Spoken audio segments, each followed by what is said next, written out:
Welcome to the Agent of Wealth podcast with Marc Bautis from Bautis Financial. In this podcast, Marc helps guide you towards financial freedom, ensure you never run out of money, and create a balance in life that prioritizes what is most important to you.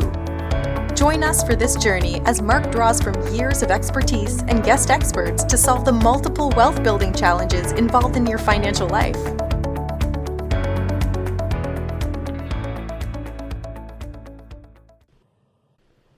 Welcome back to the Agent of Wealth. This is your host, Marc Bautis.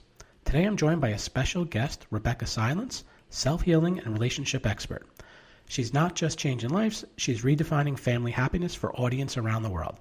As an award-winning author, coach, and media personality, her mission is clear and deeply achievable: to ensure every child grows up with healed, joyful parents, and that every couple discovers a love not just sustainable but blissfully transformative. Through her unparalleled expertise in healing generational trauma, Rebeccah turns the dream of a harmonious, love-filled home into an accessible, everyday reality. Her own story of resilience and triumph and 16 years of client success stories assures you that the profound, lasting happiness isn't just possible, it's within reach. Rebeccah, welcome to the show. Thank you, Marc, for having me. I'm excited. Yeah, definitely excited over here as well. To start off, maybe could you tell our audience a little bit about your background, what inspired you to focus on self-healing and transforming family dynamics? Yeah, I'm real stubborn, and I don't think trauma has to mean less of a life. And I don't know anyone immune to trauma. And when I'm defining trauma, I'm defining it as heartbreak, and all heartbreak can heal. And for me, the journey was one of wanting to create love and family and marriage the way I imagined it could be growing up, but never saw. And I'm the space where all healing is possible. I'm a survivor of growing up in domestic violence and an addiction-riddled home environment. I had my own domestic violence marriage. I'm a cancer survivor that beat cancer with a 5% chance. And my crazy stories of healing and resilience, they're not my greatest testimony that healing is possible. It's the love and life I'm experiencing now. I created what I imagined, and I've helped over 1,000 people in my private practice create their version of that for them. I live what I teach. I believe with my whole heart we can be the best, most healed version of ourselves no matter what we're facing or have faced, and I'm here to make the trauma conversation an empowering one. One of the things that I think drawn me to this conversation was about family meetings and how they're an essential tool in achieving this harmony and healing, in the family dynamics. Maybe can you talk a little bit about, how do they help families strengthen their relationships and create that sense of unity? Well, my approach is the approach where you are all the family needs for the healing to begin and take place. You taking on your own healing, just one person in the family saying, I'm committed to being my best, to being as emotionally clear and regulated as possible, to seeing everyone as innocent, starting with myself, and to being really solution forward. One person willing to do all that can make all the difference. I'm not the coach that says, I can heal everyone in your family. I'm the coach that says that you healed can have a whole new experience of family and can lead the family in a whole new direction where love and joy and peace are the rule, not the exception, right? So often we think the other people are the problem and we just need them to change, and then everything in the family and the household will be okay. I'm saying you can be okay no matter what. You can be your best no matter what. You can be the light you are no matter what. And that makes a difference to everyone in the home. But if the goal is they change and now we've arrived at healing, I think that makes life a lot more disappointing and turbulent and difficult. Nobody needs to change for me to be okay. And when I'm consistently that version of me, there's a safety and a security in the home that offers a space that healing is possible for anybody else that wants it. But you can be healed regardless. So it starts with, I guess, one person. One person. Right. I work with what I call the generational healer in the family. That's the one that's like, why aren't we doing better? can't we just love each other more? And that person as a child often thinks something must be wrong with them because nobody else seems to get the dysfunction, and the toxicity should be optional, right? But just because no one in your family growing up saw what you saw as possible doesn't mean you can't have it, and doesn't mean you were wrong, and certainly doesn't mean anything is wrong with the vision of love you have. How does it get started? So I think, everyone is different, right? And some people, one, don't realize that there is a problem that they need to address. Two, some people know there's a problem and just don't want to. And then there's the quiet, introverted type. What kind of advice do you have for that, I guess, person who, and I guess with anything, I say this even with financial planning, the hardest thing is take that first step into doing something, to making progress. How do you get people to take that first step to self-healing? Yeah, such a great question, Mark. So my clients say yes to reinventing themselves and to breaking up with what I've coined and lovingly call high functioning unhappiness. So the first thing is like, how do you even know you need healing? Well, here are a few signs. You're high functioning and unhappy, meaning you're very good at achieving, at creating, at leading, at getting things done. But there's just on an emotional level some unhappiness, some stress, pressure, overwhelm, exhaustion, misalignment in whatever flavor is yours, that I think what happens is we get afraid to address because we don't want to lose the high functioning part of our lives, right? So if you want to be high functioning and happy, then your job is to, number one, say yes to pursuing that. And no, we're not going to threaten the high functioning part of who you are and what you've built.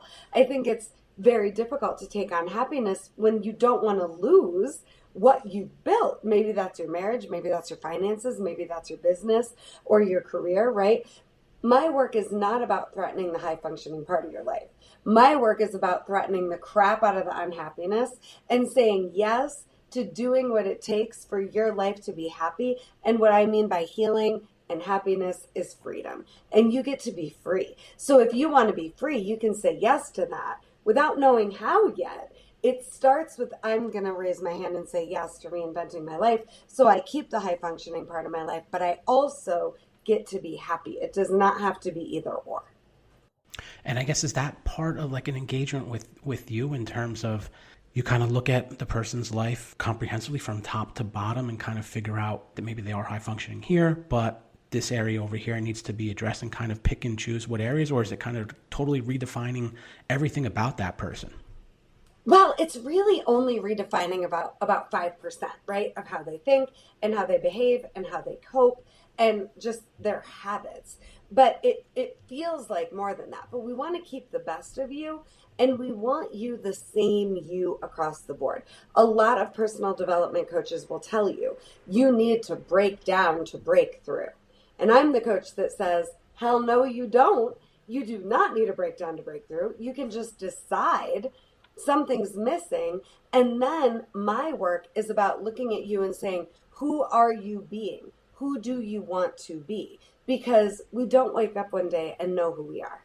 We wake up one day and know something's off, right? So in that moment, my work with you is about looking at who do you want to be so that you're that you everywhere you go consistently. And I think in 2024 and beyond, we need grounded, centered, consistent leadership where people are choosing to be the best of themselves, especially when they think other people don't deserve it, more than ever before. So I help you design who you want to be. I married a guy with the last name Silence. That marriage turned domestic violence.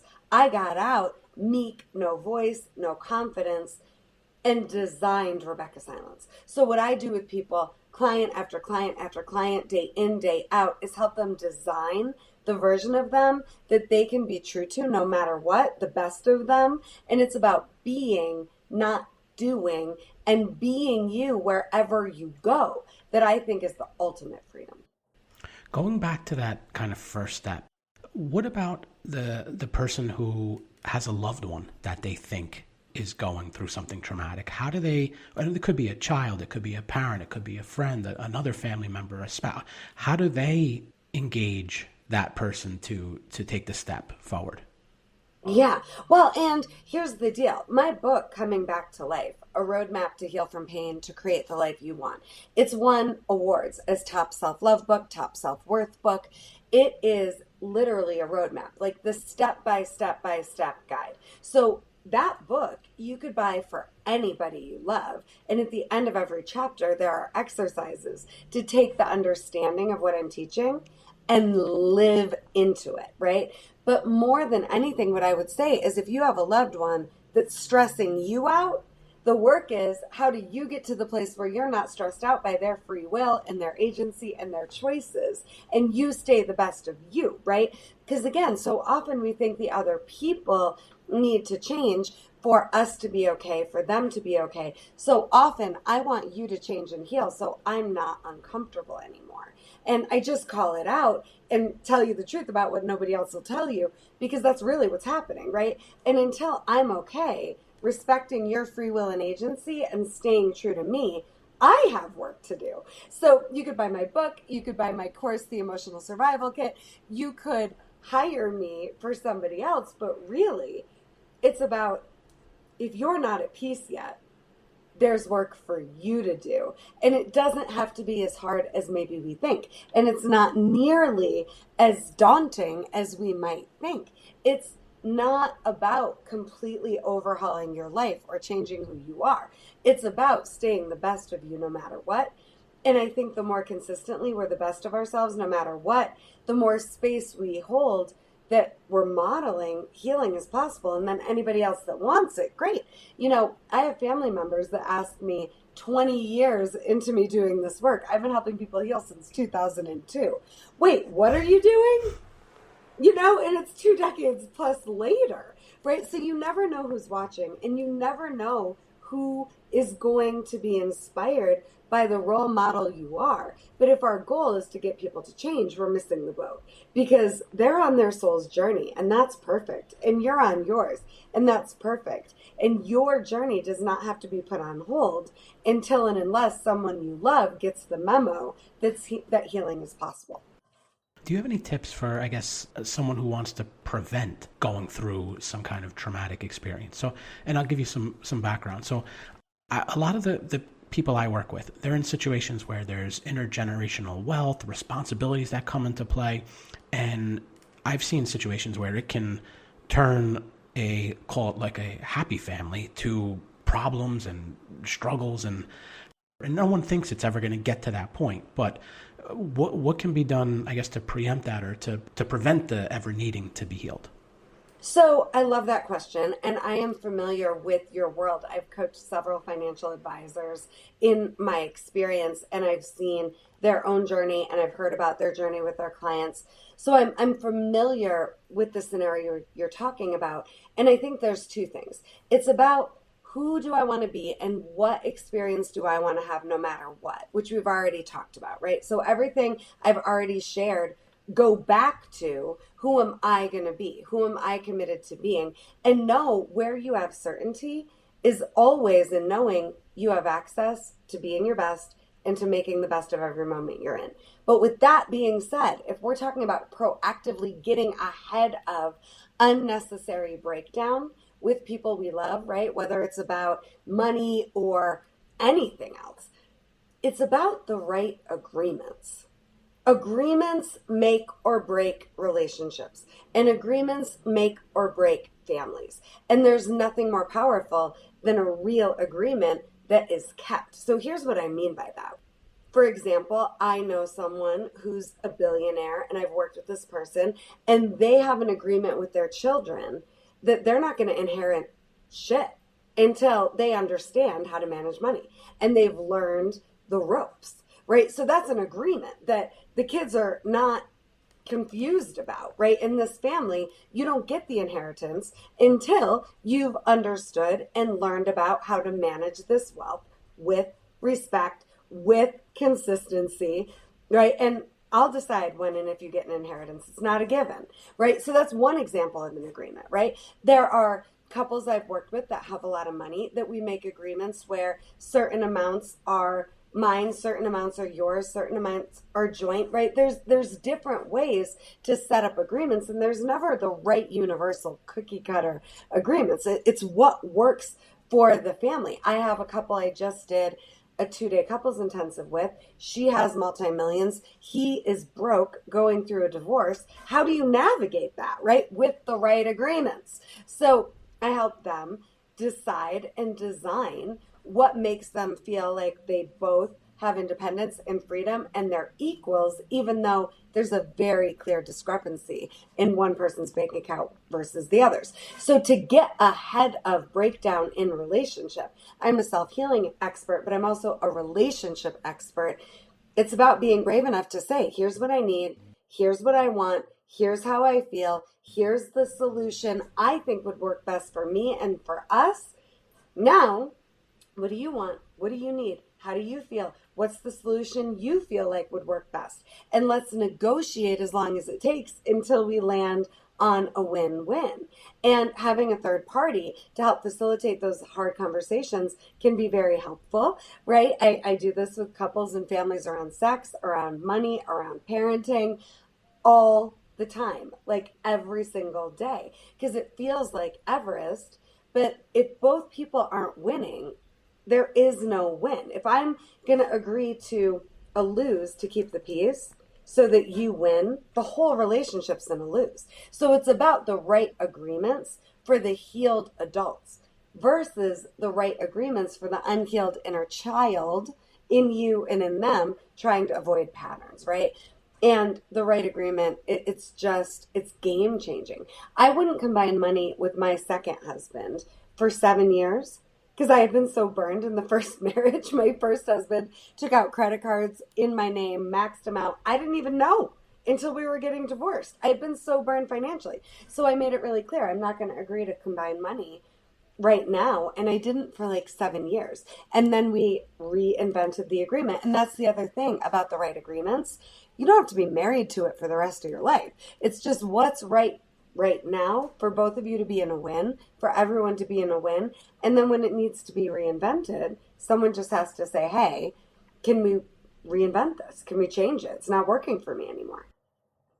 What's the best way to kind of get that process of coming up with agreements started? Yeah, and I guess there's multiple different types of people, right? You mentioned a couple, but it could be anything. It could be a parent-child. It could be child-parent. It could be a contractor right under you, a team member, an employee, right? Like you're in a position, I'm coaching a CEO right now that, is working for a family-owned company, and the salary and the benefits, it's not enough to get him out of bed in the morning anymore. So there has to be a hard conversation. If you keep wanting me to stay the CEO, here's what I actually need to feel good about this. So it really is as simple as you starting with you, taking out a piece of paper. What do I need? What do I want? How do I feel? Where do I want the ideal outcome to go? You going in solution forward and crystal freaking clear about what the ideal is for you, that's everything to start. Then you let the person know, here's where I'm at ideally. I would really appreciate you working with me until we land on a win-win agreement that's next level here. What are your thoughts? Right? They bring their solution. You go back and forth as many times as you need to until you land on the right agreement. But if you don't know, that's where the work starts. And often people don't talk about enough how hard it is to answer the question, what do you want? Yeah. Right? It's really easy to answer, here's what I don't want anymore, or here's what isn't working for me. But what do you want? What would be ideal? Often we don't know. So here are 2 hacks, Mark, for the people listening that have the purest of intentions but don't know what they want. What do you want for everybody else? That's one, because I guarantee that's what you want for you.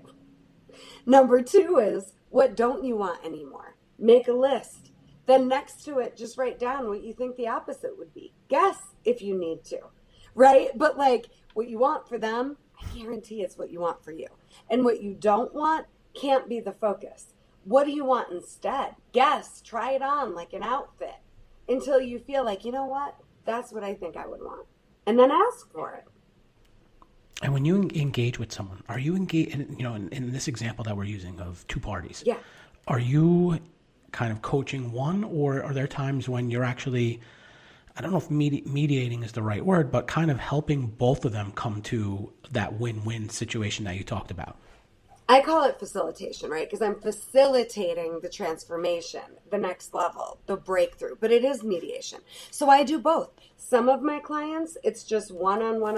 I have a woman who has a company where she consults in her industry with other companies and is like super nanny. Mary Poppins comes in and saves the companies, right?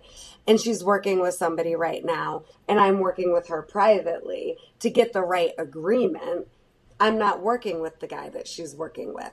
But in many cases, I have both people or the entire family working with me. Wherever you are, we can make it work and you can hire me. And the results are so quick. It does not have to take a long time, right? The healing happens in a moment, just like the breakdown starts in a moment. And again, we do not need breakdown to break through. So anytime you're thinking, God, if I was this honest with somebody, it would not go well, you could call me ahead of time so we could set it up and super proof you as much as possible going into the conversation. Or you could just hire me for a one-time session, ongoing sessions, or my 2-day intensive to go in, rip out the Band-Aid, pull out the infection, and get shit healed quick. I do it all. What do you, I guess, see some of the with, and I've been focusing on families here just because that's a lot of what I interact with. Yeah. But what are some of the tips, or you mentioned like a hack before, hacks to kind of get everyone on the same page? Whether it's family or team or any relationship that you're dealing with, I teach 4 stages of relationship. So I think the best way to answer your question is to just teach these 4 stages and normalize it, because we think all of a sudden things are going south, but really it's just a progression of the relationship getting more honest, more intimate, and more foundationally sound, right? So with my clients, I'm having this conversation literally every day with multiple people. We start in fresh love, right? And we think that's the destination that we need to get to, right? Everything is great. It's all rainbows and orgasms and fun and wonderful. That's not the final destination, metaphorically or literally. That's just the beginning. There's no roots in fresh love when we're in that, oh yes, this is going to be different. You're going to be different. The next stage is disillusionment, which is where we panic and we go, what was I thinking? Oh no. So when we go from fresh love to disillusionment, we think something bad is happening. And I sit back and I go, oh no, now we're getting some roots. Now we're getting good, right? So these are the stages of relationship. These are the stages of growth. These are the stages of commitment. So in that disillusionment moment, I want you to stay committed, to go back to, wait a minute, commitment is not just, I stay committed as long as I feel like it. Commitment is, I stay in the game, whether I feel like it or not, because I said I would, and because I saw the benefit, right? So when I wrote my book, I had a lot of voices in my head telling me, Rebeccah, wait a minute, you're not a writer. What are you thinking? How are people going to experience this? You suck. I stay committed through the disillusionment because I wanted to be a published author, right? You wanted this marriage. You wanted this business partnership. You wanted to serve humanity at the highest level. So it goes from fresh love to disillusionment. Then it's getting better, but it feels like it's getting even worse. Now you're in power and control, right? Where I'm right, you're wrong, and you're hitting it. And so most people quit in disillusionment or power and control. The way to break through power and control is the new agreement that I already was talking about. Like, that's it. The way to stay alive and well and to break through disillusionment is to just recommit. But the way through power and control is you have to have a new agreement. And then from there, the 4th stage is reinvention. So it goes, oh, yay, fresh love. Oh, no, disillusionment. Oh, no, you didn't, power and control. Oh, yay, now we're on the other side with reinvention. And how do you prevent from going back to that? I don't think you do. I just think you normalize it, right? Like, Okay, here we go again. Like I said, I wanted a new house. I'm inevitably going to hit disillusionment and power and control. And then something else is going to happen. And the same thing with our relationships, because relationships are for our soul's evolution. They are not meant to be the source of your happiness or your pain. And that is true not just with the relationships with people, it's relationships with money too, right? Like the money does not cause the suffering or the experience of safety and security and happiness and joy and pleasure. The money's neutral. It's your relationship with you that gives you the experience you want to have. And only in your relationships with other people or money, whatever you want to call it, do you get to see how healed you are or where the next level of healing is. All right, Rebeccah, that's all the questions I have for you today. I want to thank you for being on the show, giving some great wisdom. If our listeners want to learn more about you and your work, where can they connect with you? Well, please, you can get Coming Back to Life, A Roadmap to Heal from Pain to Create the Life You Want anywhere books are sold. You can visit me at RebeccahSilence.com. Rebeccah has an H, so it's RebeccAh, silence.com. You can visit me on my YouTube channel where there are almost 800 videos. You can, DM me on any social channel at Rebeccah Silence. Let me know your biggest takeaway from today. And if you do, I'll send you a link to a free gift.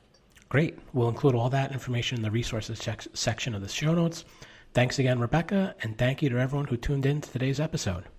Don't forget to follow the Agent of Wealth on the platform you listen from and leave us a review of the show. We're currently accepting new clients, and if you'd like to schedule a one-on-one consultation with our advisors, please do so at bautisfinancial.com/call. Thank you for listening to the Agent of Wealth podcast. Click the subscribe button below to be notified when new episodes become available. The information covered represents the views and opinions of the guests and does not necessarily represent the views or opinions of Bautis Financial. The content has been made available for informational and educational purposes only and is not intended to be a substitute for professional financial planning and investment advice. Always seek the advice of your financial advisor or other qualified financial service provider with any questions you may have regarding your investments and financial planning.